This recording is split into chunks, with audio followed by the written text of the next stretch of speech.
This is a subject that I'm going to kick off right now, but that I want to open the phones up in the second, third, and into the fourth hour today because it's a big deal.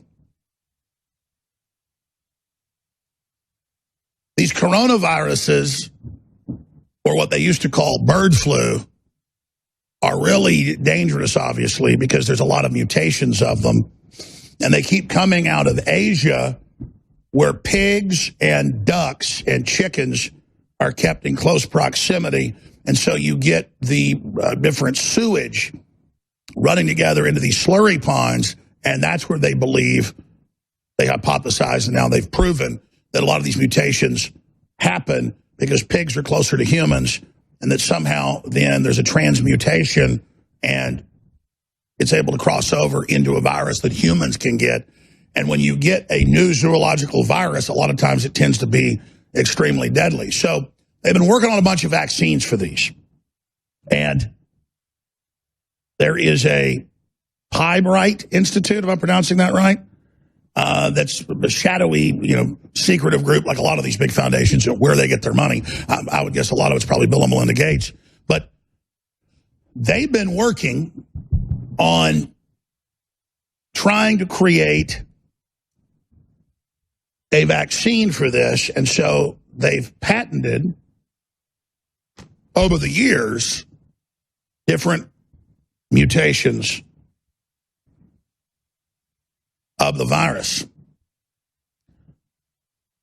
And so I just find it very, very interesting that magically there's a vaccine for this now, and well, there you go, for this coronavirus. And here are some of the reports coming out. Coronavirus death toll doubles to 17 as more than 470 cases of mutating bug confirmed. That's the Sun. The state of panic hits the globe as cases of China's new mystery virus rise exponentially. First U.S. case of Wuhan coronavirus confirmed by the Center for Disease Control in Washington State. Experts estimate at least 4,000 people infected with coronavirus, and cases could reach the UK. At least 500 ill. It's probably a lot more than that. I know there was a virus similar to this that killed my uncle and a bunch of other people in East Texas. This was 6 years ago. And folks could not believe how deadly it was. And I talked to doctors and nurses, and they said, well, we're not creating a panic, but yeah, there's a cover-up on just how deadly this is and how high the mortality rate is and how infectious it is. Killer coronavirus attacks the body with pneumonia, symptoms to look out for. And now, of course, they've got heat scanners at the airport seeing you've got a fever, and they're supposedly checking you for it. You know what's wrong with this whole picture? They're telling us on the menu at China's virus market, Yahoo News, French news agency, rats and live wolf pups. Yeah, that's the type of stuff they eat there, imported from around the world.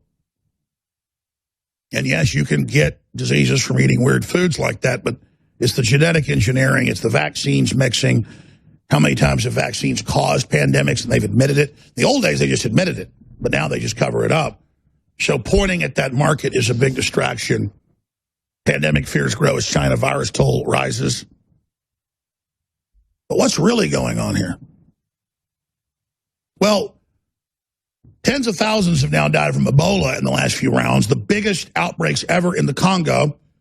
And then there's a program with George Soros and the UN publicly flying them out of the Congo into Mexico, and then Mexico lets them come through, and then there's groups picking them up, loading them on vans in Austin, San Antonio, and other areas, and taking them all over the United States, when the Ebola is much more deadly than this. And we know there's been cases in the U.S. that have been covered up, and cases in the Caribbean. That's been confirmed.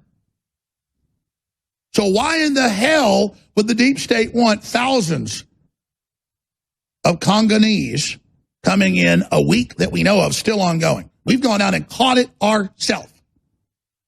People being snuck out of dormitories at night, loaded onto buses. Our reporter, Greg Reese, physically assaulted. But if you try to sneak across the border as a citizen, you get in trouble, and you should, because if we don't have a border, we don't have a nation. But Bernie Sanders says get rid of our borders even existing. So I know this.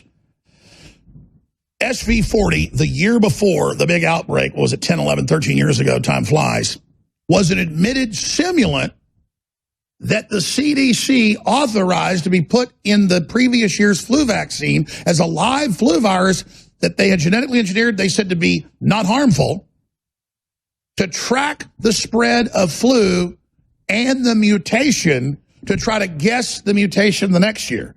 And then we had a really bad outbreak that particular year, if you remember, the flu. And I had medical doctors and virologists on, I'm not an expert, they are, saying this is engineered, this was released. And that's the thing about the UN admitted in those shock admissions by their top scientists that we've been covering, happened last December 2nd and 3rd, got no coverage till we broke it down here. Frighteningly enough, it had been out for weeks on their website. They didn't even hide it. And they say, we don't even have studies on the adjuvants now they're mixing, much less the mutagenic effects of these live viruses that they engineer, and they just say, oh, it's safe, but it mutates and it sheds. You know, sheds, like when somebody's got herpes and it sheds when you have sex with somebody and they get it, or Ebola sheds, or the flu sheds. That means it goes in to cells.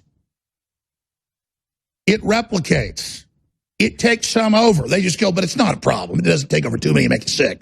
And then those cells explode and millions more spread, and they say, oh, don't worry, these new ones vaccinate everyone. See, that's the big sick joke is, oh, you're not going to take the vaccines? Yes, you are. And you see how that's hiding in plain view, ladies and gentlemen. And that's when they were hiding the folks. So we had to hide out there at night and then catch them being snuck out at night if you fast forward on this tape. Just shocking stuff we're doing.